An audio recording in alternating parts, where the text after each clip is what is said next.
Bienvenidos a La Otra Realidad. El tema de hoy es comprometido. Puede herir susceptibilidades e incluso escandalizar a más de uno. Sin embargo, no es nuestra intención. Vamos a ocuparnos de Jesús. Lo haremos desde la perspectiva histórica, desde la perspectiva social, incluso desde la perspectiva filosófica, pero no desde la religiosa.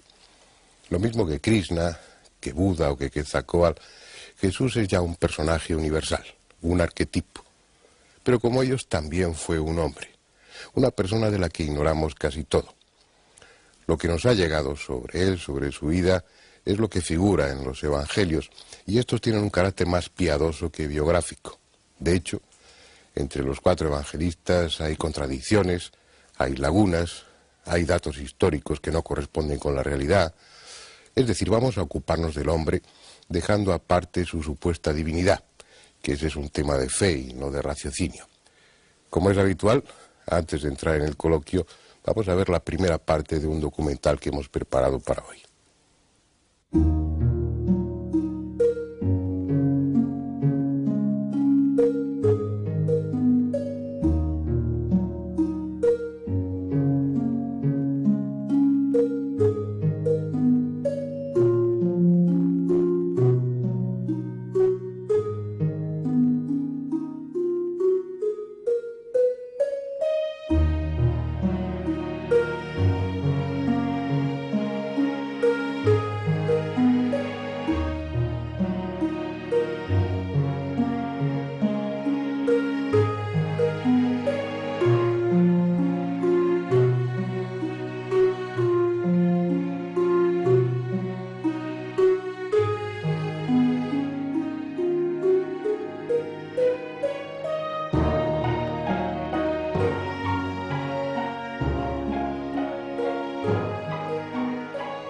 Para la cultura occidental, Jesús es un personaje sobradamente conocido, al menos en apariencia, porque la realidad es que la imagen que de él tenemos nos ha llegado a través de la predicación, de la catequesis y de las clases de religión, sin otra referencia que el relato dejado por los 4 evangelistas, lo que comúnmente se conoce como el Nuevo Testamento.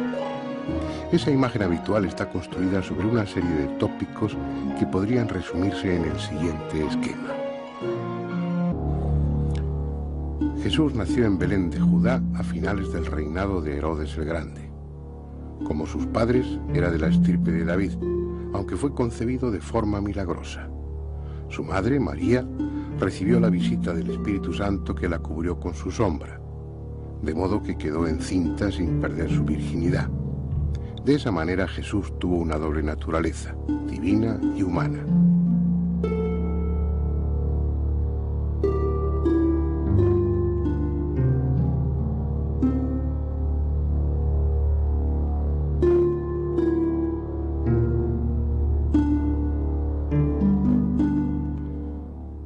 Tras muchos años de silencio y sin una actividad conocida, fue bautizado en este río, el Jordán, por Juan el Bautista.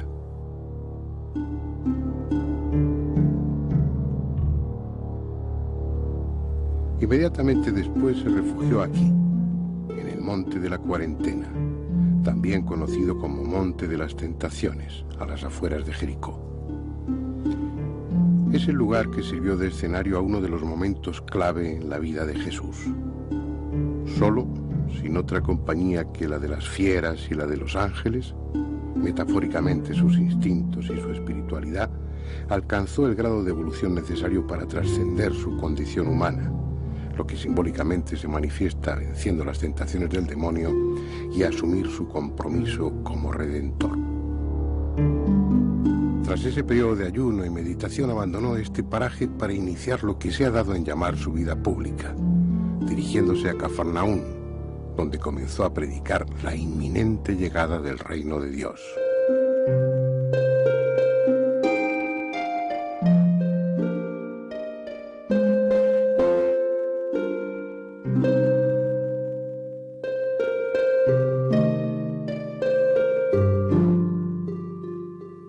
Según lo que de él se nos cuenta en los evangelios, desde los primeros momentos su actividad predicadora estuvo acompañada de la realización de todo tipo de prodigios y milagros, especialmente sanaciones.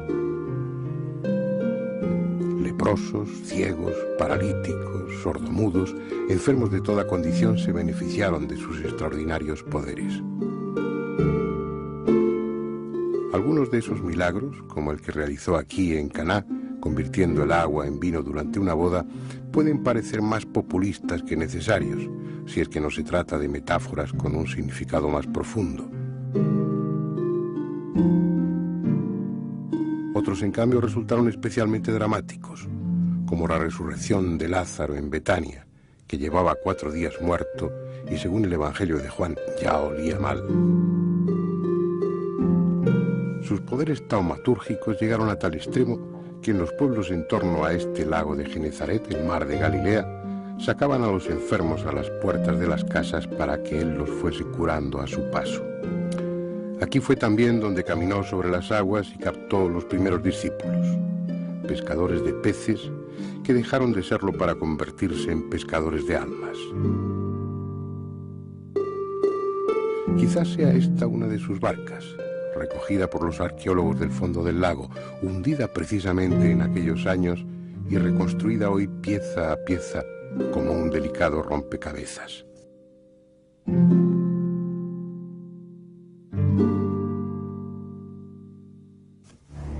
Ese esquema de vida aprendido en escuelas y catequesis nos habla también de su entrada triunfal en Jerusalén, conmemorada cada año en el Domingo de Ramos por centenares de peregrinos que recorren la ciudad en procesión.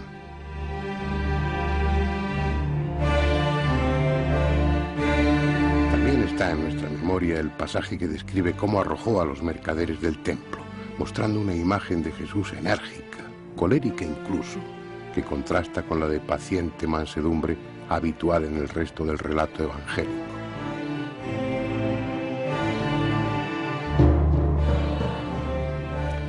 Ese mismo esquema, innumerables veces repetido y por todos aceptado, nos dice que aun siendo el Mesías que el pueblo esperaba, su mensaje resultó tan distinto y desestabilizador para las jerarquías judías que éstas intrigaron hasta conseguir que las autoridades romanas lo detuvieran. La noche en el huerto de Getsemaní, la traición de Judas y finalmente su condena por parte de un gobernador pusilánime, Poncio Pilato, que sin creerle culpable le envió a la cruz para satisfacer a los perversos miembros del Sanedrín.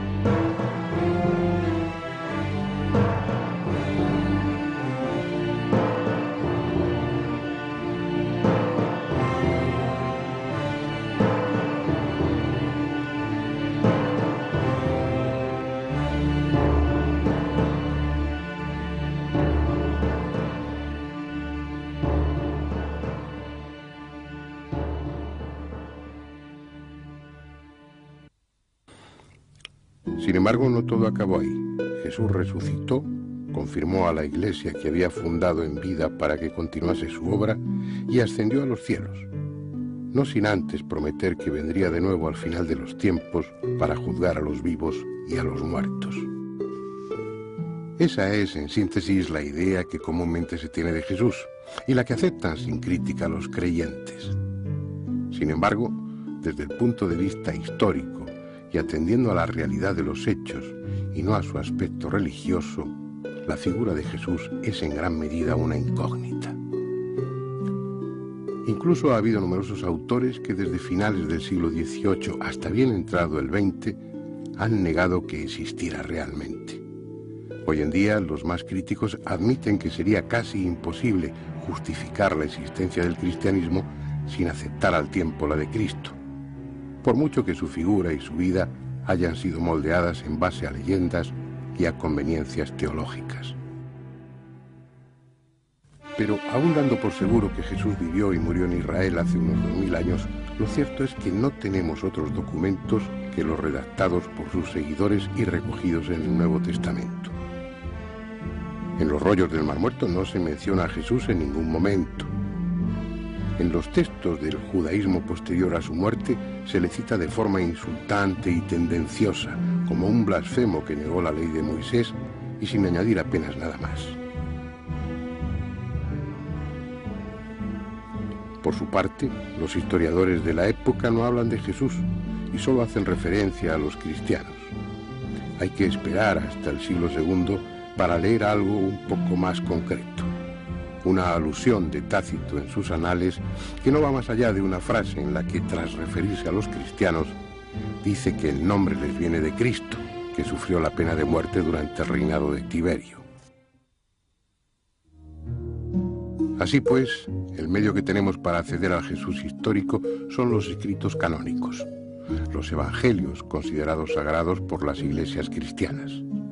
Aunque se trate de literatura piadosa, obviamente no objetiva y adaptada a fines ejemplarizantes, son los textos que más se acercan cronológicamente a la vida de Jesús.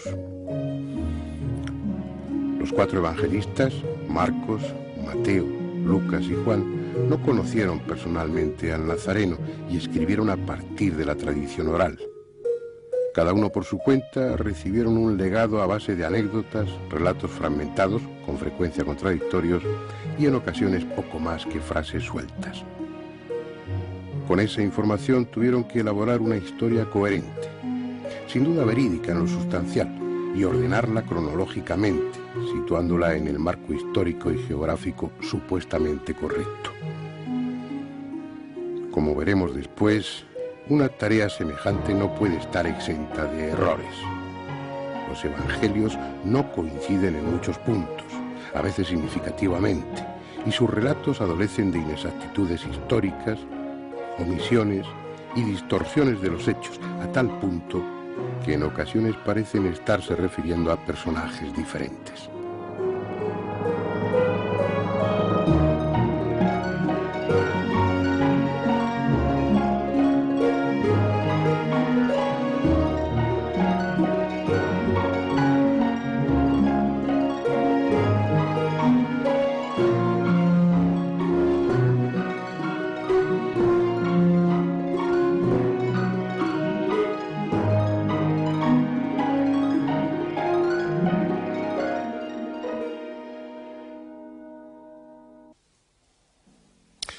Bien, vamos a ver a nuestros invitados de hoy, comenzando por la derecha. Antonio Piñero, que ya le conocen, ya ha estado en otra ocasión en este coloquio. Él es catedrático de Lengua y Literatura del Cristianismo Primitivo por la Universidad Complutense. En la universidad. En la Universidad Complutense. Yo me había aprendido lo de la filología neotestamentaria y no me lo dejas decir nunca, que eras catedrático es que no lo entiende la gente, aunque es verdad. Bueno, es una de tus especialidades, el cristianismo, tus libros, bueno, has escrito muchos, pero sobre el origen del cristianismo tienes uno, otros sobre las fuentes del cristianismo, otros sobre el propio Jesús, dedicado fundamentalmente a los evangelios apócrifos, y pienso que vas a aportar mucha materia para este coloquio. A veremos. Muy bien. Bueno. Espero. Jorge Manuel Rodríguez, que también has estado con nosotros cuando estuvimos hablando de la Sábana Santa. Él es vicepresidente primero del Centro Español de Sindonología, además de profesor de Derecho Civil en la Universidad de Valencia. O sea que al estar en el Centro de Sindonología y ocupar un cargo como el tuyo, la figura de Jesús también te tiene que ser muy familiar, supongo. Claro, ¿no? Efectivamente, aunque no es nuestro objetivo directo, pero la verdad es que el interés por la figura de quien se supone que es el que está en la Sábana Santa, lógicamente es algo connatural. Como yo decía en la introducción, aquí nos vamos a tocar, o lo menos posible, el aspecto religioso, sino que vamos a ocuparnos del aspecto humano, del aspecto social, del aspecto histórico. Y bueno, lo de la Sábana Santa no contradice para nada lo que aquí vayamos a exponer.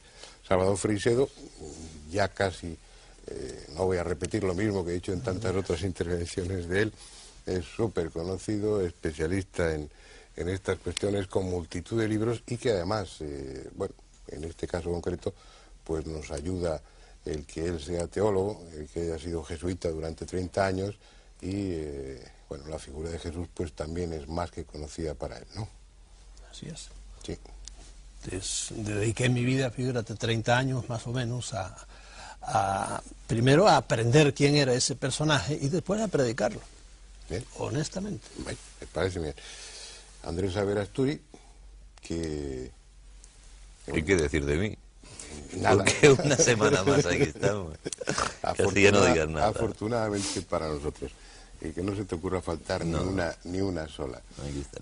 Yo no sé cuáles son tus creencias, pero la figura de Jesús supongo que también ha despertado tu interés. Claro. El mío también.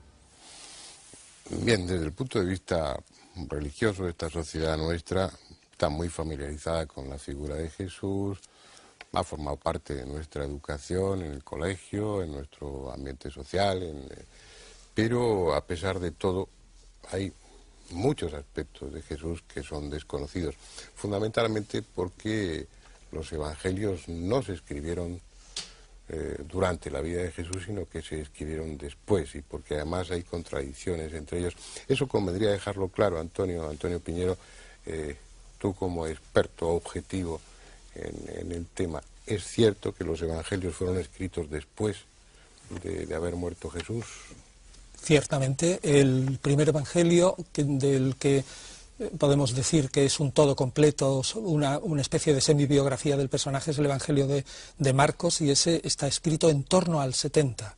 En las últimas introducciones al Nuevo Testamento dentro del ámbito católico, digamos que suelen ser las que intentan acercar más hacia el personaje Jesús este escrito, lo más pronto que se pone es en torno al 67-68, pero en general, o sea, 40 años más tarde, decir, 40 años más tarde. Casi con toda probabilidad, los evangelistas no conocieron personalmente Eso es seguro. a Jesús. Eso es seguro. Es decir, para construir esa biografía de Jesús que figura en los evangelios, tuvieron que basarse en tradiciones, en relatos y en lo que contaron personas mayores que lo habían conocido. Exactamente así, y eso lo dice San Lucas claramente al principio de su evangelio, que él tiene fuentes escritas, una de ellas es el mismo Marcos, y otra que él iba hablando con lo que él llama ministros, y testigos de la palabra, o testigos visuales, y que de ahí sacaba una serie de cosas y él las escribía en orden. Es decir, que él mismo confiesa que él no conoció a Jesús. Eso lo dice claramente. Y respecto a Marcos se puede decir que no es un testigo presencial. Primero, ya lo dice la tradición de la Iglesia, que ese Marcos, que es una tradición dudosa, pero sí se puede sacar de ella una idea, y es que este Marco en todo caso era discípulo de Pedro, pero no de Jesús directamente. Además es un individuo que comete errores graves, Marcos, en la geografía de Palestina. Por lo tanto, no se puede sospechar razonablemente que un individuo que anduvo por Jesús dando vueltas por toda Palestina iba a equivocarse de una manera tan radical, ¿no? Entonces se ve claramente, simplemente por su conocimiento de la geografía, que no es un testigo directo. Ya. Y bueno, lo que también parece claro, parece obvio, es que esa biografía de Jesús que figura en los evangelios es un soporte que no importa demasiado si es real o no.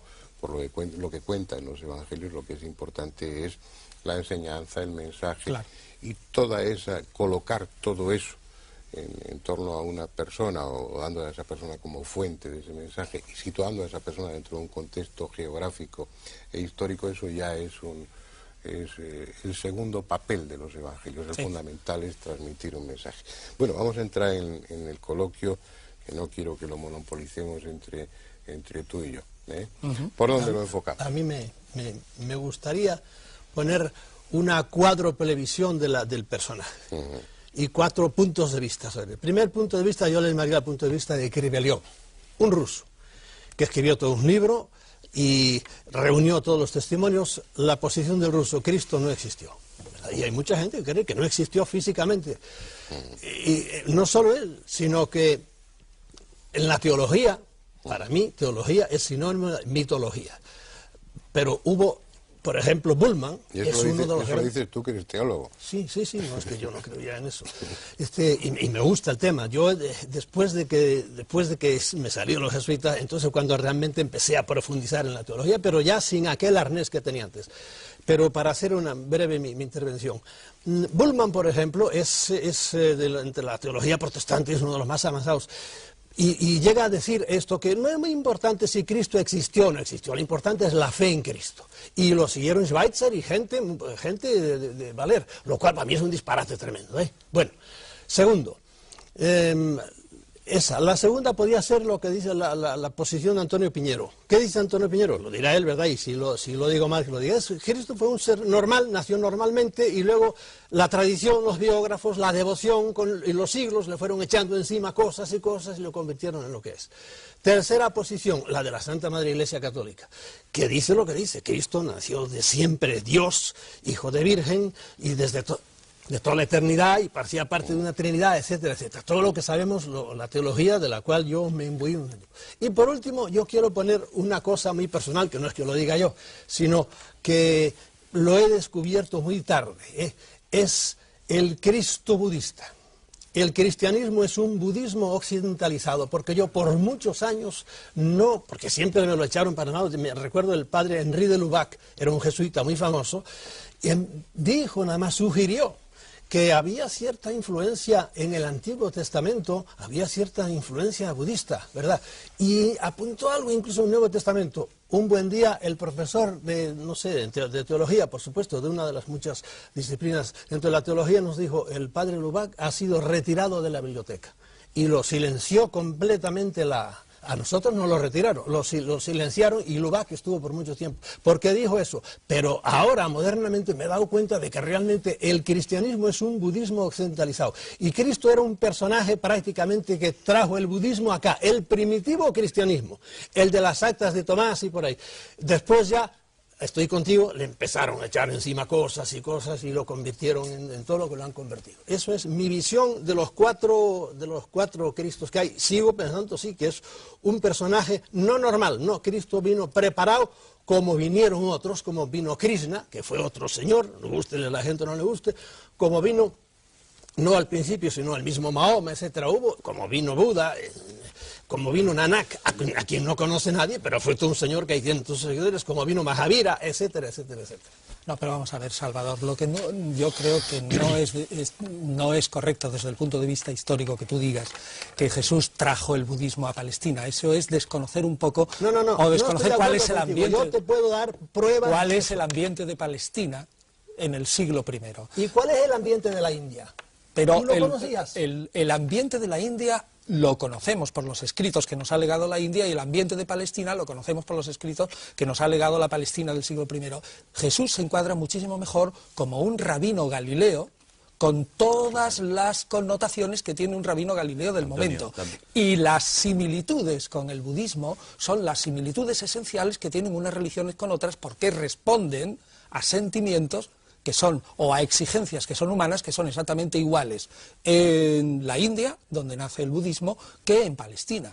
Son similitudes, digamos, casuales o profundas. ¿Tienes documentos para probar directamente, no indirectamente eso? Lo que no tienes ningún solo documento. Y en cambio yo tengo muchísimos documentos que hasta ahora la Iglesia los ha ignorado totalmente. ¿Qué documentos hay para probar? Hace muy pocos años. Pero vamos a ver, ¿cómo vas a probar con documentos la relación causa-efecto de que uno copia del otro y que trae una doctrina de aquí y la pasa a Palestina? Poniendo una columna, por ejemplo, del Dhammapada al lado de las bienaventuranzas. Y dice, ¿pero quién copió a quién? Y va siguiendo, pues esto es Buda, 5 siglos antes de Cristo. Y esto está aquí. Pues el eso es lo que tiene muchas cosas. Pues eso es lo que te digo.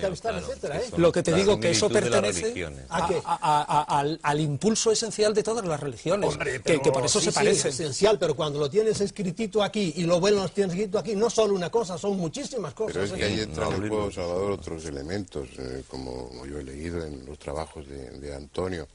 Y bueno, es el papel del gnosticismo dentro de la génesis del cristianismo, y el adorno, el ropaje o la vestidura que da a ese mensaje, y a través del gnosticismo sí hay. El gnosticismo es verdaderamente precristiano, esto sí que no le gusta mucho aceptarlo a la Iglesia, y que sí influye a la hora de repensar ese personaje al momento mismo de su muerte. Pues de una forma muy sintética para nuestros espectadores y para mí mismo. ¿Qué es la gnosis? ¿No? ¿Qué es la gnosis? La gnosis es un conocimiento religioso elevado, reservado a una élite. Y lo que afirma es que el ser humano tiene dos partes, una material y otra espiritual. La única que vale es la espiritual, que es una centella divina que ha caído de arriba y que aquí está presa en la materia. Viene un ser superior que le envía la divinidad con la misión de rescatar esa centella divina y llevarla al sitio de donde procede. Realmente este es el esquema gnóstico y es el esquema que se emplea para hablar luego de la misión de Jesús como Y el redentor. gnosticismo como filosofía, como religión, es anterior al No cristianismo. podemos probarlo con estrictos textos, porque no tenemos textos gnósticos precristianos, pero sí motivos precristianos, de tal modo que sí que podemos rastrear.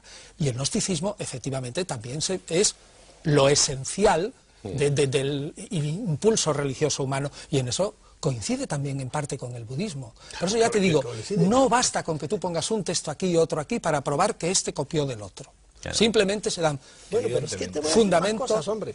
No es eso solo. O sea que Jesús, en mi opinión, no copia nada de Buda, Yo sino sí que creo que responde a unas interrogantes religiosas que se dan en la India y se dan también en Primera Palestina. cosa, ¿tú crees que Jesucristo vivió en la India algún tiempo? No, Bueno, nunca pues yo jamás. te doy los documentos. Ahora, lo que pasa ¿Pero es qué que documentos no si hay- son del siglo XVIII? ¿Quién?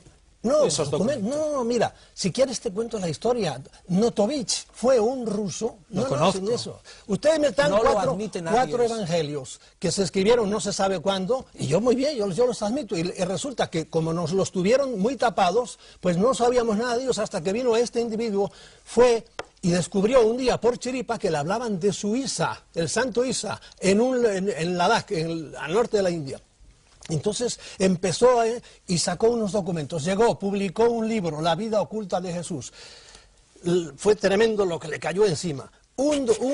Eso es sumamente inverosímil. Pero espérate, hombre, déjame acabar. Que le cayera de todo encima, ¿no? Bueno, entonces resulta que hubo un gran periodista, se fue hasta allá y no encontró nada absolutamente. Pero amigo mío, un año, por lo menos 5, 6, 7, 8 años, Abhedananda, que era un gran señor oriental, pero muy colado en las universidades norteamericanas, se fue para allá, ya hablando el tibetano, porque él era hindú, y empezó a descubrir una cantidad tremenda de documentos. Y el gran Rerich es un individuo que fue un genio, y si no lo conoces de él, pues entérate quién fue.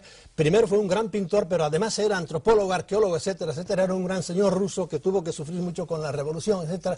Se fue para allá y encontró y escribió muchísimo de él, y tiene 2 libros con documentos copiados. Resulta que aquel señor, al periodista, fue demasiado atropellado y no lo dejaron entrar los lamas. Pero cuando llegó Rerich, y cuando llegó Abhedananda, y cuando llegó la Clarence, una gran dama, y ahí están todos los documentos que los han tenido totalmente tapados. Y tú haces ahora mismo que hace la ciencia con los ovnis. No quiero saber de eso. No, lee los documentos. Ya los he leído. Léetelo. Y no me ¿No merece... los has leído nunca? Sí, señor, lo que ha salido en la revista, y no me merece ningún Pero respeto. no es revista, man. ¿Puedo Son preguntar libros. algo? Venga, El tiempo. moderador, ¿Puedo preguntar algo? ¿Puedo preguntar A ver, algo? Van a monopolizar ellos el debate. ¿eh? Yo creo que sí. Vamos Va a ser muy hacerle- complicado, y vamos a aparte, hacerle- estando no aquí- cabe la posibilidad, no por tratar de conciliar 2 posturas, de que no se esté refiriendo a Jesús, sino a otro personaje. de unas Hay un características poeta en muy- que dice, y tú Isa, oh Cristo, dice, porque son muchos los textos, que hay muchísimos, y le llama Isa y Cristo. Le llamaban de 2 maneras, le llamaban el santo Isa, porque Cristo fue a los 12 años cuando desapareció, desde allí hasta los 29 estuvo viviendo, y te dicen por dónde anduvo. Volvió, lo mataron, y eso consta también, es una especie de paralelo, tan antiguos como los evangelios, antiguos como los evangelios. De ningún Y modo. entonces volvió a vivir con su madre. Está la tumba de Cristo está en el Rosabal, así la puedes ver rodeada en un gran cementerio musulmán. Y la tumba de Murré, que es su madre María, está en otro sitio, hoy defendida por... A ti no te interesa ¿Sabes nada lo que te, esté en la no, tumba. lo que te digo, Salvador, No, es que me gustaría, que- yo tengo formación jurídica, entonces me gustaría saber eso que prueba, es decir, porque aquí no se llaman igual. ¿Qué es exactamente No, lo que dicen se estos llaman, textos? hombre. O sea, quería hacer una pregunta, ¿eh? Sí. Es decir, exactamente eso, pues si yo tuviera que ser juez, que en fin, es una cosa que tiene más que ver con mi profesión, y me plantearan una serie de documentos, yo me gustaría saber exactamente qué dicen, porque claro, decir que hay documentos que dicen cosas me parece muy bien, pero concretamente ¿qué? No, pero entérate tú, porque yo te voy a traer los documentos aquí No, pero ahora. el público no Entérate, tiene por qué yo por saber muchos eso. años me taparon esos documentos hasta que me metí en ellos. A mí me gustaría El me problema pidió está en que momento. esos documentos no aportan Claro, nada claro. a la intelección, a comprender mejor a Jesús. Totalmente, No aportan porque nada. si no los conoces, ¿cómo me estás diciendo eso? Todas las predicaciones de Cristo, ahí están, y ahí es donde te digo, Pero mira, si las esto entendemos es lo muy que vemos bien- luego en el Evangelio, y esto es la doctrina budista. Lo que pasa es que estáis hablando de cosas que, bueno, como ambos sois especialistas y y tenéis una formación completa e información muy completa sobre el tema, los demás nos estamos enterando casi de nada. Yo creo que vamos a dejar un poco primero, ese terreno y darle la palabra a Andrés. La figura de Cristo, que también se ha dicho que sí existió, sí no existió, eso ya parece demostrado que sí existió, etcétera. Es que es absurdo desde el punto de vista histórico negarla, porque nos plantea a los historiadores 1000 problemas más, si no hubiera existido. Basta ese argumento. Es decir, eso lo tenemos claro. Una vez que existió, y entramos en la polémica, si viajó, si no viajó, hay un tiempo que realmente los evangelios no citan, que yo creo que son la gran incógnita de los evangelios, ¿no? ¿Qué ocurre desde el nacimiento hasta la vida, a la que se ha llamado vida pública de Jesús? Pues no lo citan porque como ese personaje, como decía antes, y lo ha transmitido bien mi posición, ese era un rabino, por decirlo de alguna manera, de Galilea, como otros tantos. Y por lo tanto, hasta que no empezó su vida pública, no causó la más mínima sensación. Evidente. Y por lo tanto, es que no hizo nada. No había nada que transmitir, era como otro sujeto más. Una vida cotidiana normal. Una vida corriente, como hace aquel que va a la sinagoga, se va imbuyendo de los textos sagrados y va reflexionando. O sea, que yo creo que es buscarle 5 pies al gato y que no existe, el intentar sacar de esa famosa vida oculta algo que ilumine la personalidad de Jesús. La personalidad de Jesús se ilumina suficientemente en sus rasgos generales estudiando los testimonios de los 4 evangelios. Y vale. Yo pongo otra vez de nuevo, hay documentos, estudienlos, de los 12, el Notovich escribió el libro Los años perdidos de Jesús y trataron de hundirlo y de hecho lo hundieron. ¿Y sobre qué se basaba eso? ¿En qué documentos se Los basaba? documentos que él encontró en la masería de Emis, en concreto, en Ladakh, pero es que no solo, él vio él no sabía tibetano, tenía un traductor y se lo fue copiando allí. Entonces, los frailes le dijeron, al principio no se los quería enseñar, los frailes le dijeron, pero esto es una copia, pero hay copias en pali y hay copias en bengalí y hay muchísimas copias Salvador, de los años perdidos. Y si eso fuera tan evidente, ¿qué no habría una mayor esas... publicidad de Mira, todo eso, por mucha fuerza que pudiera tener la Faber-Kaiser Iglesia. escribió su libro Jesús vivió y murió en Cachemira, fue a hablar al cardenal y dijo, voy a publicar esto. Y Faber-Kaiser, y me lo dijo a mí, creo que lo publicó en la cosa, dijo, por favor, no hable de eso, le dijo el cardenal, Claro, porque esto a normal, nosotros nos pone patas arriba. Vamos a ver, Salvador, mira, antes decías lo de Lubac. El señor de Lubac que tú dices que lo apartaron es el cardenal de Lubac. La Iglesia jamás apartó a de Lubac. Bueno, eso es una cosa, es el cardenal de Lubac. Y antes no te lo he querido decir. La Iglesia no ha tenido... yo te lo digo, yo fui jesuita, yo tenía una biblioteca, yo te he dicho, a mí me apartaron a Bueno, pero vamos a de mi biblioteca, de modo que no me importa vamos a lo que tú centrar digas. el debate.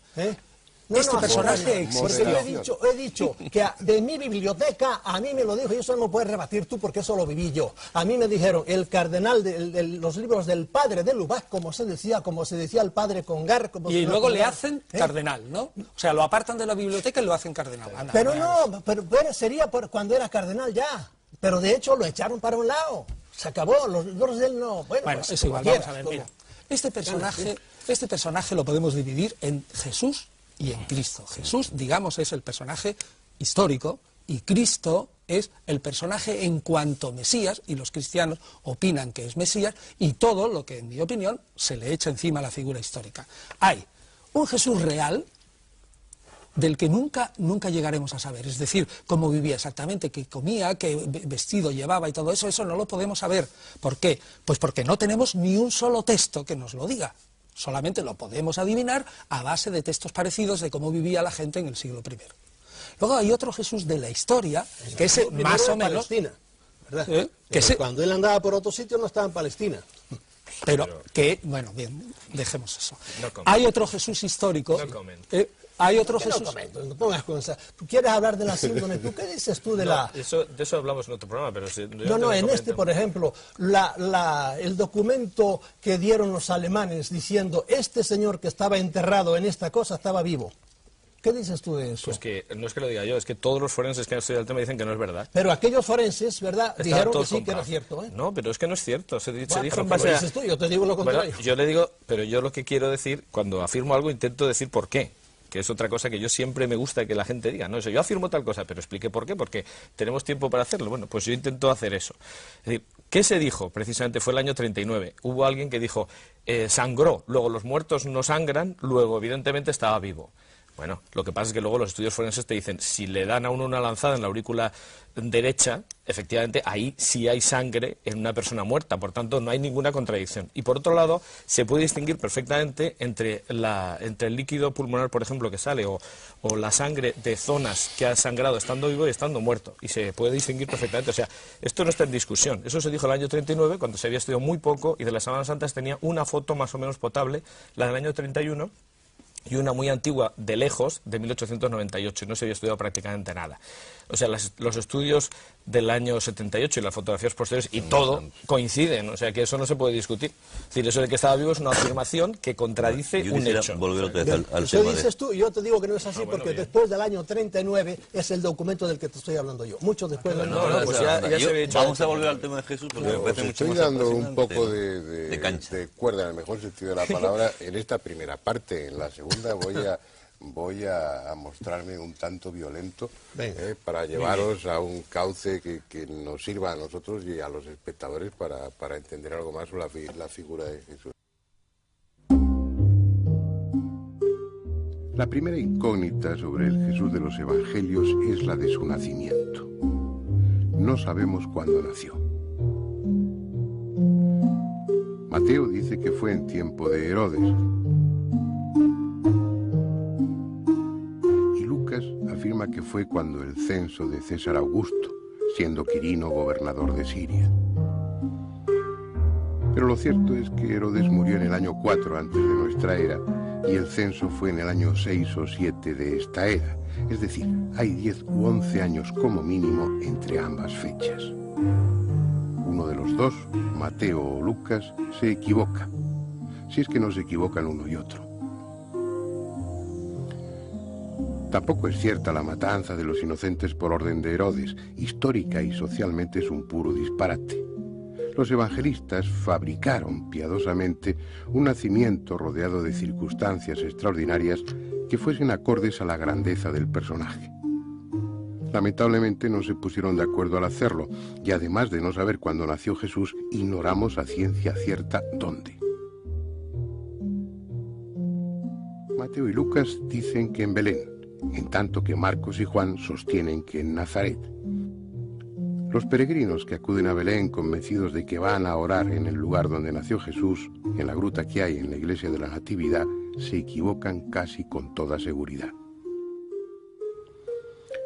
La tradición más sólida señala a Nazaret, tal como se dice en los evangelios de Marcos y de Juan. En todo momento Jesús es nombrado como Jesús de Nazaret y no como Jesús de Belén. Incluso en sus inicios, los primeros cristianos son conocidos como la secta de los nazarenos. La realidad es que Mateo y Lucas se inventaron lo de Belén para que la figura de Jesús se adaptase a la profecía que anunciaba la llegada del Mesías y que éste nacería en Belén de la estirpe de David. Consecuentemente, Mateo y Lucas también se inventaron una genealogía de Jesús que le hiciese descender del rey David. Pero como cada uno lo hizo por su cuenta, tenemos dos árboles genealógicos de Jesús que no coinciden y son imposibles de combinar entre sí. Aunque la virginidad de María es dogma de fe para los católicos, tampoco los evangelistas coinciden en ese punto. Mateo y Lucas lo afirman, en tanto que Marcos y Juan no lo mencionan. A cambio, en varios pasajes se hace referencia a Jesús como hijo de José de Nazaret o simplemente como hijo de José. Incluso Mateo y Marcos aluden con toda naturalidad a los hermanos de Jesús, citando hasta sus nombres: Santiago, José, Simón y Judas. Fue solo a partir del siglo II, ya asentado el dogma de la virginidad, cuando en los evangelios apócrifos se justifica el tema diciendo que esos hermanos procedían de un matrimonio anterior de José. Tampoco históricamente la cuestión importa demasiado. Era práctica habitual en el pasado atribuir a los héroes y personajes relevantes un nacimiento virginal. Así se hizo con Buda, con Alejandro Magno, con Ciro el rey de Persia, con Apolonio de Tiana. Incluso a los dioses precolombinos, como al azteca Huitzilopochtli, se les asignó un nacimiento igualmente virginal. La única deducción lógica es que su nacimiento, lo mismo que su infancia y juventud, son una pura especulación redactada bastantes años después de su muerte, cuando el cristianismo empezaba a tomar cuerpo. Los pocos datos relativamente fiables son los que corresponden a su vida pública y aún así están sazonados convenientemente para mejor ajustarlos a la doctrina que sus seguidores construyeron en torno a su figura. Por ejemplo, cuando inicia su misterio en Cafarnaún, lo hace anunciando la inminente llegada del reino de Dios. Esa urgencia en su mensaje, ese aviso de algo que está a punto de suceder, es indiscutible incluso para los exégetas católicos. Os aseguro que todo se cumplirá antes de que pase esta generación, se recoge textualmente en el Evangelio de Mateo.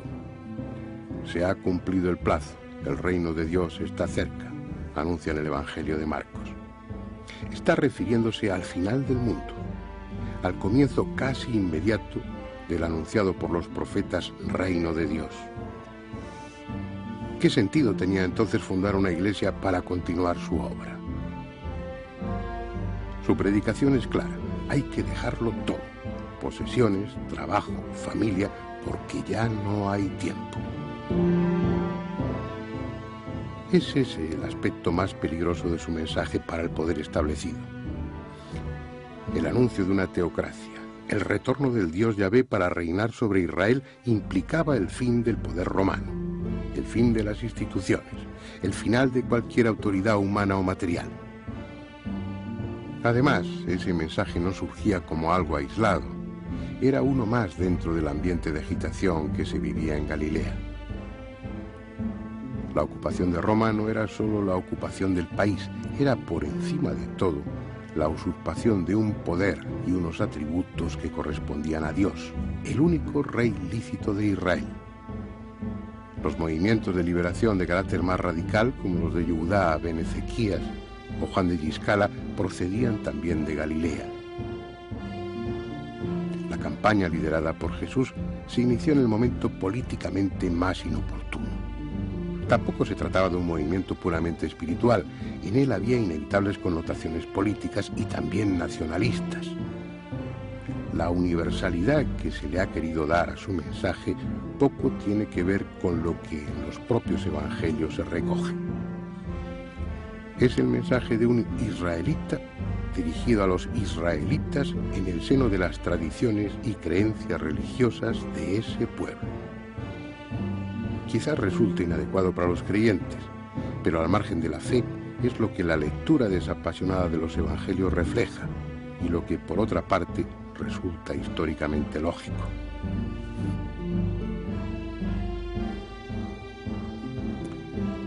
Otra cuestión debatida dentro y fuera del ámbito religioso es si Jesús fue o no esenio.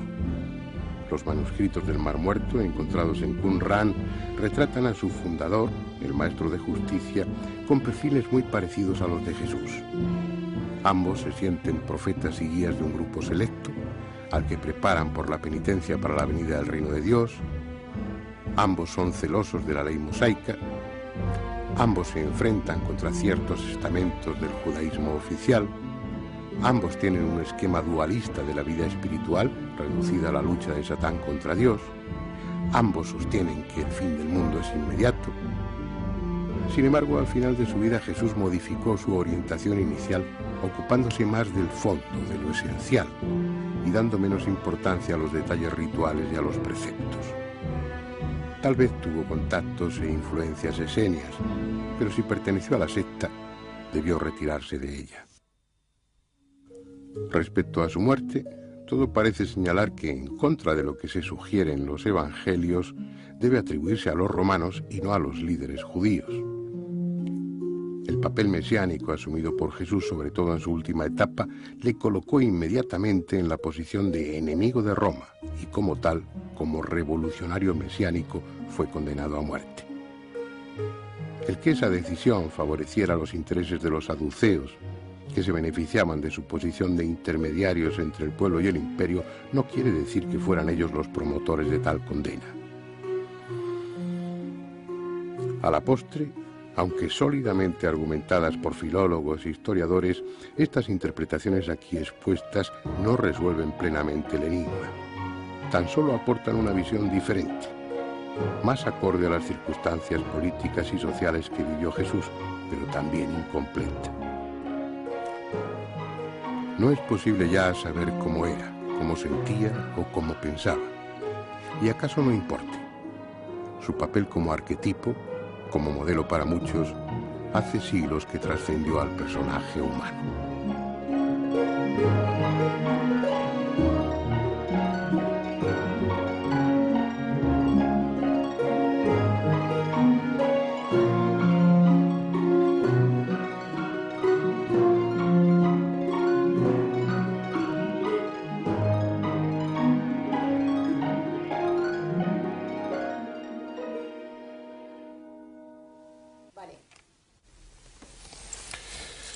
Bien, y ahora sí, la pregunta, Antonio, o Pues quien quiera, o Jorge Manuel, o Salvador, quién sabe de la familia. Bueno, Lo primero ¿qué es, dicen los textos? Marcos y Juan les importa o aparentemente no demuestran ningún interés por la virginidad perpetua de María. Claramente tampoco ni Mateo ni Lucas. Los evangelios hablan espontáneamente de los hermanos de Jesús y dan los nombres. Es absolutamente raro que evangelios escritos en griego empleen continuamente la palabra hermano y si fueron primos, como se dice, jamás empleen las palabras primo. Una llamada que hay siempre que se habla de este tema, y algunos lo nos ha ocurrido en radio, siempre hay 50 llamadas de personas que dicen en griego la palabra hermano se utiliza para todos los que amigos, los que formaban parte del grupo y tal. Eso no es verdad tampoco. Y más concretamente a los hermanos e hijos de hermanos, en hebreo. En hebreo sí hay un texto, pero ese, vamos a suponer que la gente tenga razón de que el sentido hermano tiene un sentido amplio, pero el máximo argumento es que la Iglesia primitiva no se preocupó en absoluto nada de la virginidad absoluta hasta en torno al 150, y no todos. Tenemos en el 200 y pico testimonios de Tertuliano e incluso casi de Orígenes que lo único que les importa es demostrar o afirmar que Jesús tiene un nacimiento espectacular y sobrenatural.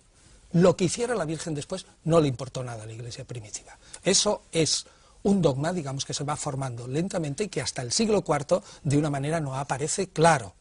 Por lo tanto, digamos, lo más espontáneo es entender los textos y admitir que los primeros cristianos creían que Jesús había sido concebido milagrosamente, pero que una vez que el héroe, que es Jesús, no los hermanos, María siguió su vida con su marido tan tranquilamente. Esa es, digamos, la intelección normal, y es, por otra parte, la intelección de todos los exegetas protestantes y los buenos católicos. No obstante, aquí el problema está en que a veces, efectivamente, lo que dice Antonio es razonable, pero no obstante hay algún argumento ajeno precisamente a la filología que puede ser interesante, y es que, por ejemplo, yo esto lo he oído alguna vez y también me parece razonable, y es que si Jesús en la cruz entrega a su madre a un amigo, eso es una irregularidad absoluta dentro de lo que es la costumbre hebrea, porque si hubiera tenido otro hermano, se hubiera quedado con sus hermanos, se acabó.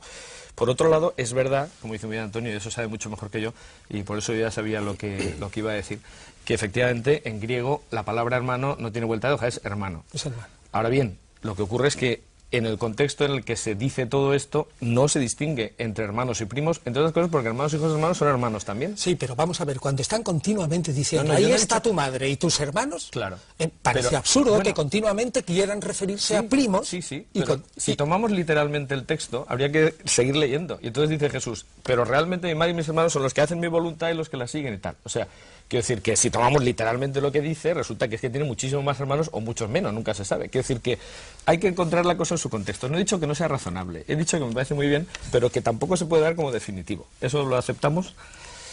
No existe ningún argumento definitivo para admitir que Jesús tuvo hermanos, pero mi argumento fundamental es que la Iglesia primitiva no le preocupaba. No le preocupó en absoluto y que aceptó tranquilamente que tuviera otros. ¿Tuvo hijos? Yo no lo sé.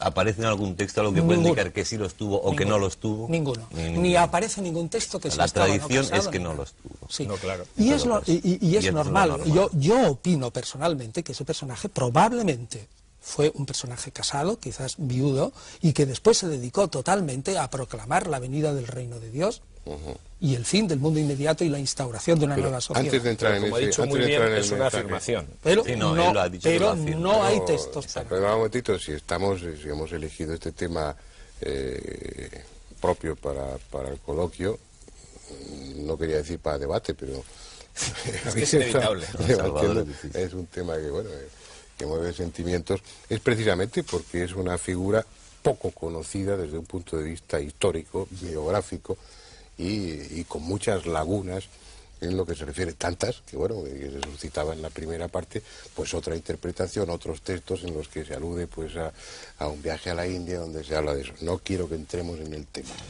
Lo que sí quiero preguntarte, Salvador, por ejemplo, tú decías que, bueno, la virginidad de María en un principio no importaba demasiado. La virginidad total, la virginidad post-partum, después del parto. La previa sí importó. La previa sí. Sí. ¿Eso desde el principio o se decide en algún concilio, en uno de los primeros concilios? Hombre, la virginidad absoluta de María tarda muchos siglos en definirse. Yo creo que lo que le importa al cristianismo primitivo es decir, este Jesús, que es nuestro Redentor, tiene un nacimiento no normal respecto a los otros. Lo demás, fuera. Ese es el tema, es lo que le quería pasar a Salvador. Esto no es una excepción, es decir, multitud de personajes religiosos, y ni siquiera religiosos, como Apolonio de Tiana y como el propio Alejandro Magno, se les atribuye enseguida, como pasó con Buda, como pasó con Huitzilopochtli, como pasó con personajes de panteones religiosos de todo el mundo, se les atribuye inmediatamente una concepción virginal. ¿Por qué ese empeño en... responde a una realidad, a algún recuerdo, o desde un punto de vista psicológico es necesario imaginar que ese prohombre o que ese superhombre o que esa figura no ha nacido por vía normal? ¿Por qué ese empeño? Bueno, los por qué son siempre muy difíciles de contestar. Estoy de acuerdo con Piñero, por lo menos en algo. Ya era hora. Los documentos orientales también hablan de Jesús que tuvo hijo ninguno y que estuvo casado nunca. Yo me apoyo en mis pobrecitos, pero algún día a ver si te puedo mandar alguna copia. La virginidad de María yo la he encontrado ya en los símbolos primeros, ¿no? Nació de María Virgen, en el primer símbolo, hasta me parece que se llama de Jerusalén o por ahí, y en el Licea está ya, se le llama Virgen, ¿verdad? Estoy también de acuerdo contigo en que lo que vino después ya les interesó menos, pero bueno. Ahora, el nacer virgen es una cosa curiosísima, porque yo he publicado una lista de no sé cuántos que todos nacen de madre virgen, y lo curioso es que en Oriente ya cuando se desata la imaginación, cómo nacen a uno de los dioses orientales, no sé si fue a Salivajana o a quién, porque hay alrededor de unos 40 personajes parecidos a Cristo, fueron redentores, etcétera, de los cuales aquí no tenemos ni idea. A uno le nació su hijo, a la madre de él, nació aquí del sobaco. No sé a quién fue de ellos, pero de los bastante conocidos. A otro le nació a su padre del muslo, lo cual ya es rizar el rizo por ahí. ¿Por qué realmente quieren hacer nacer de una manera? Porque yo no sé, hay algo con el sexo, yo siempre digo, la raza humana está mal fabricada. Y hay cosas que han dejado sueltas y entre ellas es el sexo, ¿verdad? Y el sexo, en el budismo, por ejemplo, el sexo también se mira igual que en el cristianismo. Hay una especie de rechazo y los monjes budistas todos son también célibes, etcétera, etcétera, etcétera. Los porqués yo no lo sé. Yo creo que son la necesidad de hacer un tipo extraordinario, ¿no? De no hacerlo igual que los demás. Entrar de una manera solemne entrar de una forma distinta en el mundo, que no es tanto la preocupación, seguramente. Luego la sexual sí que es posterior. Porque implica en sí mismo una contradicción. Estamos hablando de que es algo que se le añade al personaje después, y estamos hablando de una época de muchos años en la vida de Jesús en concreto en la que no se sabe prácticamente nada de él. Hombre, es que he visto si realmente objetivamente hubiera nacido una madre virgen, habría sido famoso desde ese momento de su nacimiento. El caso habría sido comentado en todo el mundo. Eso es antiguo. uno de los principales argumentos. El nacimiento de Krishna es casi igual, y eso sí también, la eso hay muerte documentos, también, ¿no? Casi exactamente igual que el de Krishna. Que hizo la Virgen de Baki, etcétera, etcétera. Por eso hablábamos, yo hablaba en la introducción de que es un arquetipo, es algo que encuentras en muchas culturas muy parecidos. Es una imagen del Redentor, es la imagen de un hombre que viene a revelar unas enseñanzas, a dar un mensaje, que es un mensaje de esperanza, mezclado también con el catastrofismo.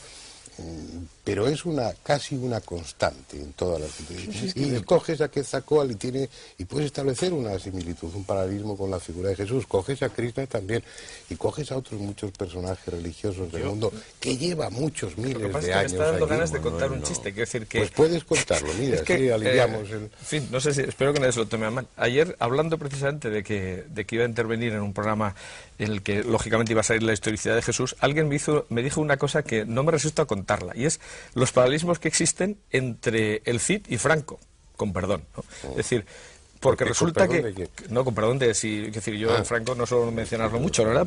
Pero, en fin, es decir, porque... Claro, claro. Porque y es curioso, pero lo voy a repetir porque me hizo mucha gracia. A lo mejor nadie más le hace gracia, pero este amigo me decía, si te das cuenta, hay un paralelismo clarísimo entre la figura del Cid y Franco, hasta el punto de que dentro de 2000 años alguien podría terminar pensando que es una reelaboración entre uno y otro. Y entonces yo dije, hombre, eso no puede ser. Me dijo, sí, fíjate, fue proclamado en Burgos. Eso es, lógicamente, algo que se ha tomado de la figura del Cid. Se casó con una asturiana, exactamente lo mismo que el Cid. Sus nietas emparentaron con pretendentes al trono de Francia, exactamente igual que el caso del Cid.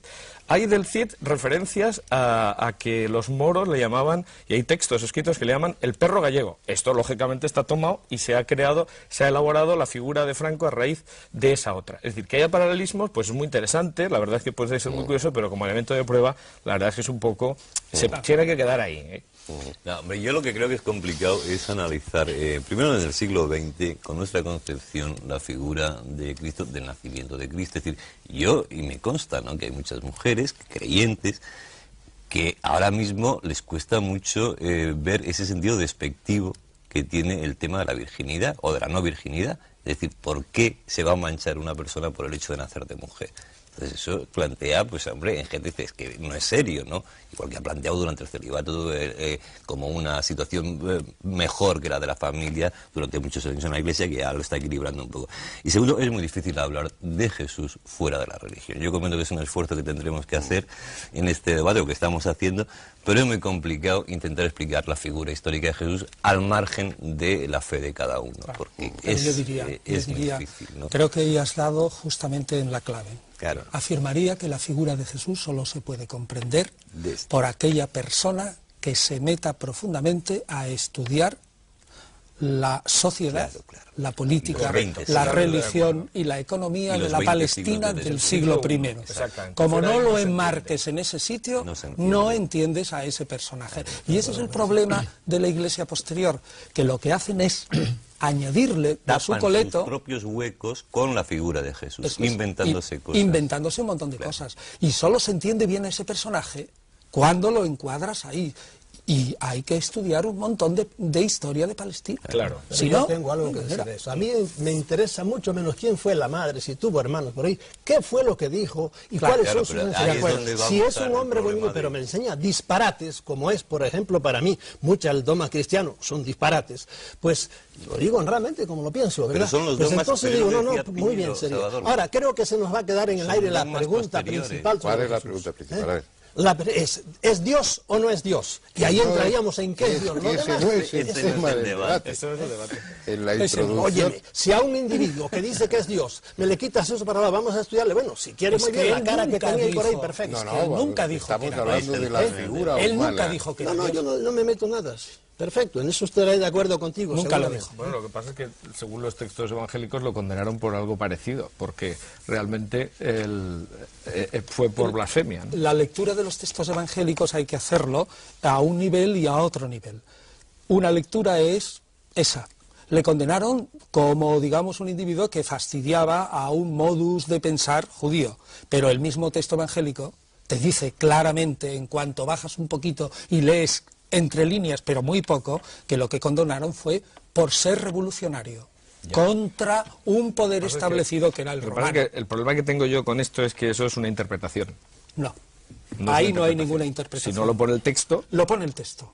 Y lo pone el texto claramente, que es condenado por Poncio Pilato como rey de los judíos. Lógicamente. Y eso es lógicamente, una acusación estrictamente política. Lógicamente, pero también hay que tener presente que a Poncio Pilato le importaría un pito que si le decían que era Dios, porque Poncio Pilato admitía la existencia de dioses diversos. O sea que, lógicamente... Pero es que jamás le condenan por decir eso. Bueno, claro, la autoridad romana, pero la autoridad judía, desde luego, no le resultaba indiferente. Es decir, en un momento en el que solamente citar la palabra de Dios ya era blasfemo, no se podía decir, la verdad es que, quiero decir... No es tan raro, ¿no? Es decir, y el texto lo que pone es eso. Otra cosa es que uno interprete que eso no fue la causa. Perdona, yo creo que ahí hay una gran confusión. Era políticamente incorrecto en su época, incluso. Políticamente por ahí, correcto, claro, lógicamente, y claro, el era un juicio mensaje ante muy los romanos tiene que ser decía que había que adecuado a su mentalidad. Aunque fuera sábado, buscar el cordero y todo aquello, se pegaba de bofetadas con todos sus colegas, en el caso de que fuera rabino y todo lo demás. Pero a los romanos les daba igual eso, bueno, no podían condenarlo por eso. Yo creo que claramente los romanos no se implican y le condenan a muerte por política, porque era un problema para... Que es la acusación que se puede utilizar en ese momento, porque es que pero no por otra. decirse Dios, le condenan por político. Lógico, pero no por razones políticas. De la muerte, estamos hablando de las causas de la muerte, de las circunstancias, ni siquiera tenemos claras las circunstancias del nacimiento. Yo no sé si nació en Belén o nació en Nazaret. No, ese es el problema de No Jesús. sé si realmente venía de los fariseos o no sé. Pero fíjate, Antonio, que ese es el problema de Jesús y de todos nosotros, porque yo recuerdo un artículo de Fernando Jiménez del Oso sobre el Belén en las pasadas Navidades, el disparate que es un Belén, que es un poco la idea elemental que podemos tener todos los cristianos ahora mismo. Entonces, toda la serie de incongruencias que se ponen en un Belén, desde los cerditos, creo que hablabas tú de los cerdos por allí pastando, lo del empadronamiento, todo eso, la religión que sabemos, la leyenda, no lo sé cómo llamarlo, ¿es cierta o no es cierta? No. Hubo un empadronamiento, degollaron a todos los... Nada de eso es probable históricamente. Bien, me alegro mucho que hayas dicho probable. No es probable históricamente. Has hecho una afirmación demasiado fuerte y es a la que he reaccionado. Eso nunca lo dijo, no lo sabemos. O sea, si no sabemos otra cosa tampoco podemos saberlo. No, y probablemente... Pues probable, venga, eso lo admito. Verás, lo primero es muy verosímil que naciera, como tú dices, en Nazaret y no en Belén, y que más tarde... como ya existe la idea de que él es el Mesías, y hay una tradición, porque hay otras, ¿no?, sobre todo fundada en el profeta Miqueas, en el capítulo 5, de que el Mesías ha de nacer en Belén, se le hace nacer en Belén. Pero lo más probable es, conforme a la manera de nombrar a un personaje en la época, es que ese personaje naciera en Nazaret. de Nazaret y los nazarenos, era como etcétera. Se llamaba la Bien. secta. Segundo, respecto a lo del censo, hoy no hay absolutamente ningún historiador que no afirme claramente, fíjate, y a un católico, que Lucas se equivocó. Es decir, todos admiten... ¿Qué difícil es eso? Todos admiten en general que Lucas se equivocó en 10 años en lo del censo. Sí, bueno, pero eso es una prueba diabólica. Decir que una cosa no existe es imposible de probar. Es decir, pruebe usted que no ha estado en tal sitio, uno puede probar que ha estado en un sitio. Lo que podemos probar es por toda la historia del Imperio Romano que no hubo 2 censos de Quirinos, sino uno solo. Y el único que se hizo fue en el 6 después de Cristo, es decir, probablemente de 10 a 12 años. Es que hay una incongruencia, por lo poco que yo sé. Es decir, no puede ser del tiempo de Herodes y al mismo tiempo del tiempo de Quirino. No puede ser. Sí. No puede ser. Dos cosas está claro, eso está claro. Ahí hay un error claro. En lo que referíamos eso es una afirmación, claro. No es una afirmación. Esto es un estudio de los textos. Dicen los evangelios, y además todo el mundo está de acuerdo, que nace en la vida de Herodes el Grande. Herodes el Grande muere el 4 antes de Cristo. Sí. Y Quirino es gobernador a partir del Siria, 6. A partir del 6 después. Es decir, como mínimo 10 años más tarde. Oye, que también Marcos se coló en lo de eso Salomé, es lo que decía, ¿no? Si es que me he interpretado al revés lo que quería decir. No, si todo eso en el fondo no tiene ninguna importancia. Tampoco tiene Por importancia. eso estamos hablando del aspecto humano, histórico y demás. Yo creo que lo que importa en un personaje, que es lo que dejamos al margen, un personaje como este, es el mensaje, que bueno, que esa es otra historia, no entramos en ello. No entramos, sí. Todo esto sería lo frívolo, lo anecdótico de Jesús. Lo realmente importante para el creyente, pues es lo que él dijo, para... Nosotros lo estamos contemplando no desde la perspectiva del creyente, sino desde la perspectiva histórica, desde la perspectiva biográfica y social y todo lo que queráis. Lo que es importante desde esa perspectiva histórica es decirle a la gente que desde el momento de la muerte de Herodes el Grande hasta el año 60 aproximadamente, que es cuando ya se gesta la gran revolución de los judíos contra los romanos, hay por lo menos 12 mesías. Claro. Como mínimo 12. Claro. Y que los judíos vieron a Jesús como uno más dentro de esos 12. Claro, y lo interpretaron, pues digamos, pues un personaje ¿Y por más. qué alcanzó esa relevancia? Eso Estamos es- hablando de una Galilea, estamos hablando de una Palestina, estamos hablando de un contexto geográfico e histórico en el que el mesianismo está ahí vivo, latente, y están surgiendo presuntos mesías cada Continuamente, de continuamente. Juan de Marsala hasta no sé cuánto. ¿Y por qué cuaja la figura de Jesús? Ahora, me dejan otra vez poner Ese es el gran mi problema. punto Esa es de la vista pregunta. Esa es la- herético. Ahí entran, yo de nuevo tengo que ver gente de arriba. Somos una granja y alguien los seleccionó, tú para arriba. Y entre los 12 agarraron, no estén de acuerdo conmigo ahora, yo sí lo creo así, y cogieron ese y lo levantaron para arriba y se acabó. Como ha pasado con otros señores en otras religiones, hubo también sus discrepancias entre los fundadores y por ahí de repente uno es el que se va para arriba, porque alguien lo coge y lo levanta para arriba. Es un punto de vista muy personal y si quieres muy, muy herético. Quiero desdecirme, por si se me entendió antes algo de lo que dije, las cosas que Jesús nos dijo no fueron disparates, no, más bien decía cosas mucho más de acuerdo con el hombre que quiere evolucionar. Disparates son los que después vino la Añadió Santa la Madre Iglesia a echarle al dogma y hacernos creer en cosas increíbles, ¿verdad? Esos sí son disparates, hacernos creer en infiernos eternos y cosas de esas, nada.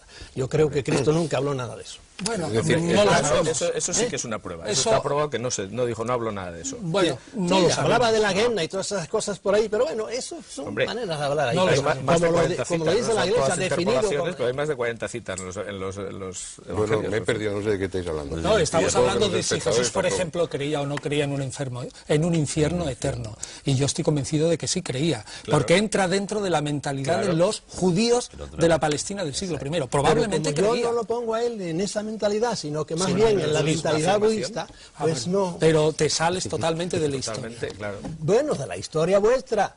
Vale, de acuerdo. Historia vuestra. Bueno, ¿y por qué cuaja la figura de Jesús?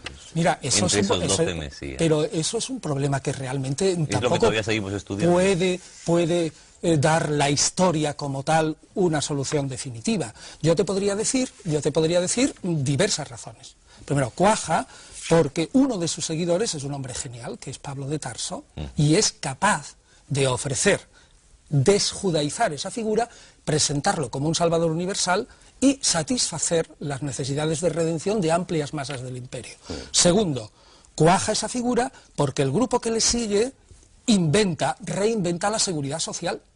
Es el grupo que mejor protege a sus huérfanos y a sus viudas, y meterse dentro del cristianismo era un seguro. Tercero, cuaja también porque tiene un talante literario maravilloso. Magnífico. Maravilloso. Es decir, que la predicación sobre los evangelios se hace fácil, porque los evangelios son una lectura bonitas Es y atractivo. fantástica. ¿Eh? Y cuarto, sobre todo, porque la reinvención de la doctrina de Jesús en los primeros momentos se acomoda perfectísimamente a lo que en ese momento se demandaba la sociedad. Hay una operación de marketing religioso consciente o inconsciente, que es un éxito. Ahora, otras razones más profundas, bueno, pues el creyente dirá que es el Espíritu Santo, ese es el problema pero que la digo. historia no puede meterse en eso. Vamos a ir centrando, ya nos vamos acercando a los últimos minutos. Perdona, Jorge Manuel. Primero, no está claro, no vamos a resolver las cuestiones aquí, es completamente imposible porque, pues bueno, han ocupado mentes muy preclaras y durante muchísimo tiempo y no lo han resuelto. Pero no sabemos si nació en Belén o nació en Nazaret.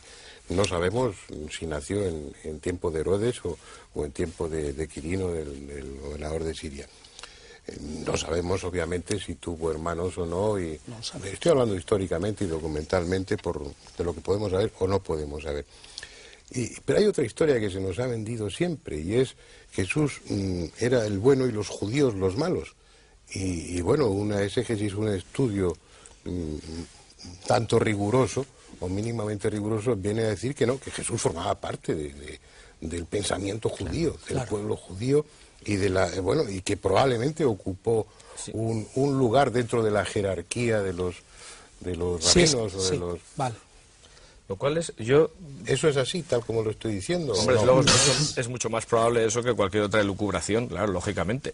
Claro. Es decir, eso encaja. Sin embargo, quisiera decir una cosa, que a lo que estabas diciendo tú antes de que triunfó porque realmente, pues, filosóficamente, pues, encajaba muy bien, la verdad es que relativamente, porque la muerte no encaja para nada. Es decir, el Antiguo Testamento dice, maldito el que cuelga del madero. para los hebreos era absolutamente inadmisible predicar la muerte. Pero no, Y para los judíos era blasfemo desde todos los puntos de vista. pero no Entonces, para las grandes masas del imperio, donde la figura del Redentor muere y resucita. Pero todo el contexto en el que se desenvuelve la figura y todos los primeros seguidores y todos son judíos. Es decir, tienen que hacer una especie de subversión absoluta de sus pensamientos para seguir esa figura. No es tan fácil. Hay otros mesías que se dan en ese tiempo que eran mucho más fáciles de seguir. Algunos tuvieron verdaderos éxitos, fueron declarados como Cristos, como mesías por los sumos sacerdotes, etcétera, etcétera. O sea, desde el punto de vista humano, tuvo mucho más éxito otros seguidores que además estaban en un contexto en el que efectivamente se esperaba el Mesías, porque la profecía de Daniel encajaba perfectamente en aquellas fechas, ¿no? Y a partir de ahí, pues hombre, es realmente raro pensar que este triunfara porque tenía cartas a favor, pero tenía algunas en contra que eran realmente pasmosas. Ya, pero lo que dice Andrés es cómo triunfa dentro del imperio. Al principio tú te refieres al mínimo núcleo de seguidores judíos, pero cuando triunfa es precisamente cuando se desjudaiza. Exacto. Precisamente cuando se desjudaiza. El gran problema del Antiguo Testamento. Claro, cuando se seguramente, ¿no? desjudaiza. Esa es la clave. Sí, si no digo Que no. Yahvé no era exportable, por hablar en una terminología moderna, Yahvé no era nacionalista, exportable, sí, está y sin claro. embargo Jesús sí era absolutamente, la figura de Jesús Si tú sí la era. desjudaizas. Le Exacto. convino a Constantino, ¿no? Y echarlo para arriba. La verdad es que triunfo es muy es bonito. Hombre, lo que parece claro es que al margen del aspecto religioso, ¿no? Pues si es Dios, como piensan los creyentes, pues está todo justificado. Claro. Sin duda. Claro. Pero desde fuera, desde la postura del no creyente, Claro, pero- tienen que haber sido muchas y diferentes las circunstancias Claro, que han claro. influido para que un movimiento filosófico, religioso, espiritual haya prosperado.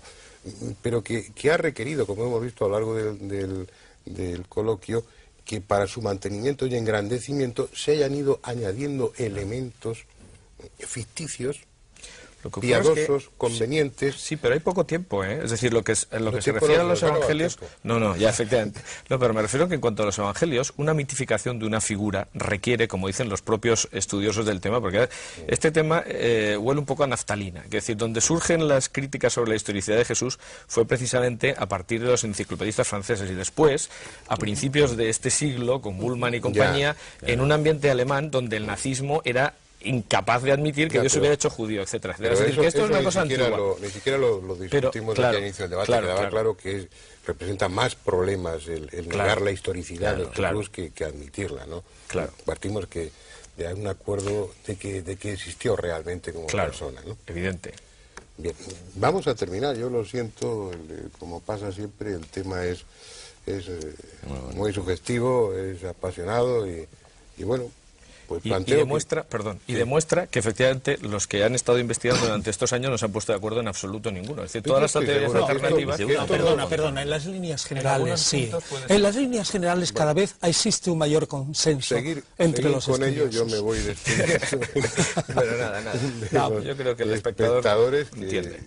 y bueno, yo creo que sí, que entenderán y que disculparán el apasionamiento, que supongo que ellos también lo han seguido con interés y con cierta pasión, porque es un tema que a todos dentro de esta cultura, dentro de esta sociedad nos afecta. Bueno, es un tema que queda ahí. Probablemente con el tiempo volvamos a otros aspectos de la figura de Jesús, porque insisto en que es realmente apasionante. Pero eso será en otra ocasión. Vamos a dejar el programa aquí. Hasta el próximo día.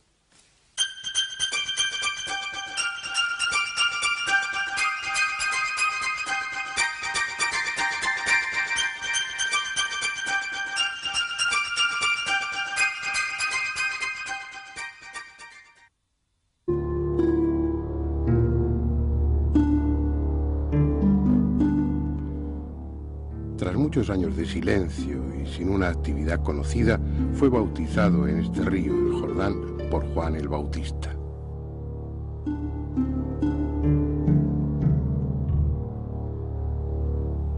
Inmediatamente después se refugió aquí, en el Monte de la Cuarentena, también conocido como Monte de las Tentaciones, a las afueras de Jericó.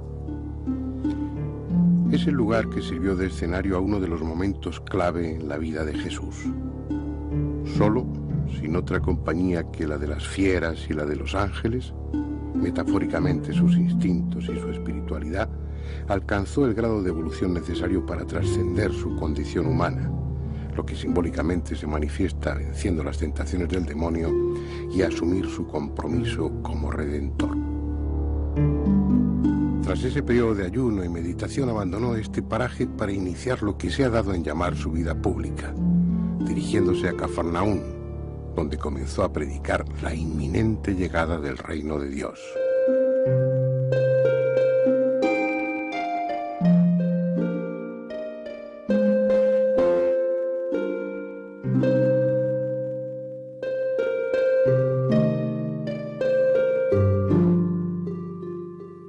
Según lo que de él se nos cuenta en los evangelios, desde los primeros momentos su actividad predicadora estuvo acompañada de la realización de todo tipo de prodigios y milagros, especialmente sanaciones.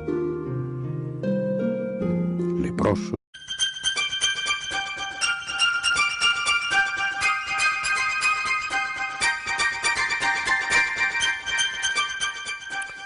bienvenidos a la otra realidad.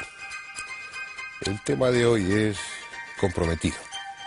Puede herir susceptibilidades e incluso escandalizar a más de uno. Sin embargo, no es nuestra intención. Vamos a ocuparnos de Jesús. Lo haremos desde la perspectiva histórica, desde la perspectiva social, incluso desde la perspectiva filosófica, pero no desde la religiosa. Lo mismo que Krishna, que Buda o que Quetzalcóatl, Jesús es ya un personaje universal, un arquetipo. Pero como ellos también fue un hombre, una persona de la que ignoramos casi todo. Lo que nos ha llegado sobre él, sobre su vida, es lo que figura en los evangelios, y estos tienen un carácter más piadoso que biográfico. De hecho, entre los 4 evangelistas hay contradicciones, hay lagunas, hay datos históricos que no corresponden con la realidad. Es decir, vamos a ocuparnos del hombre, dejando aparte su supuesta divinidad, que ese es un tema de fe y no de raciocinio. Como es habitual, antes de entrar en el coloquio, vamos a ver la primera parte de un documental que hemos preparado para hoy.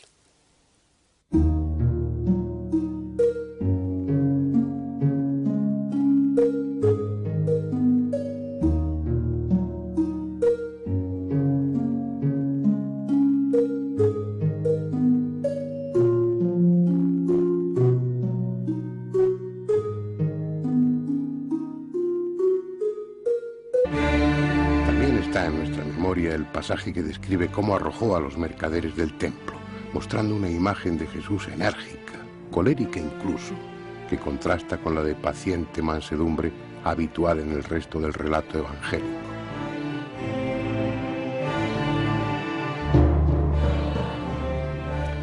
Ese mismo esquema, innumerables veces repetido y por todos aceptado, nos dice que aun siendo el Mesías que el pueblo esperaba, su mensaje resultó tan distinto y desestabilizador para las jerarquías judías que éstas intrigaron hasta conseguir que las autoridades romanas lo detuvieran. La noche en el huerto de Getsemaní, la traición de Judas y finalmente su condena por parte de un gobernador pusilánime, Poncio Pilato, que sin creerle culpable le envió a la cruz para satisfacer a los perversos miembros del Sanedrín.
Para la cultura occidental, Jesús es un personaje sobradamente conocido, al menos en apariencia, porque la realidad es que la imagen que de él tenemos nos ha llegado a través de la predicación, de la catequesis y de las clases de religión, sin otra referencia que el relato dejado por los 4 evangelistas, lo que comúnmente se conoce como el Nuevo Testamento.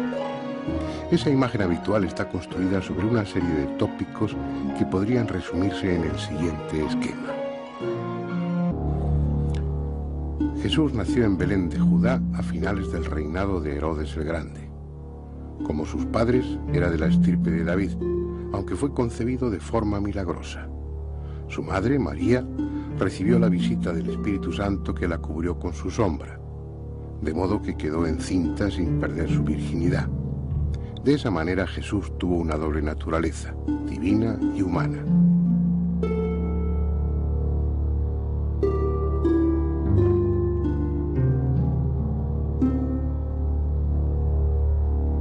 Los ciegos, paralíticos, sordomudos, enfermos de toda condición se beneficiaron de sus extraordinarios poderes. Algunos de esos milagros, como el que realizó aquí en Caná, convirtiendo el agua en vino durante una boda, pueden parecer más populistas que necesarios, si es que no se trata de metáforas con un significado más profundo. Otros, en cambio, resultaron especialmente dramáticos, como la resurrección de Lázaro en Betania, que llevaba 4 días muerto y, según el Evangelio de Juan, ya olía mal. Sus poderes taumatúrgicos llegaron a tal extremo que en los pueblos en torno a este lago de Genezaret, el mar de Galilea, sacaban a los enfermos a las puertas de las casas para que él los fuese curando a su paso. Aquí fue también donde caminó sobre las aguas y captó los primeros discípulos, pescadores de peces que dejaron de serlo para convertirse en pescadores de almas. Quizás sea esta una de sus barcas, recogida por los arqueólogos del fondo del lago, hundida precisamente en aquellos años y reconstruida hoy pieza a pieza como un delicado rompecabezas.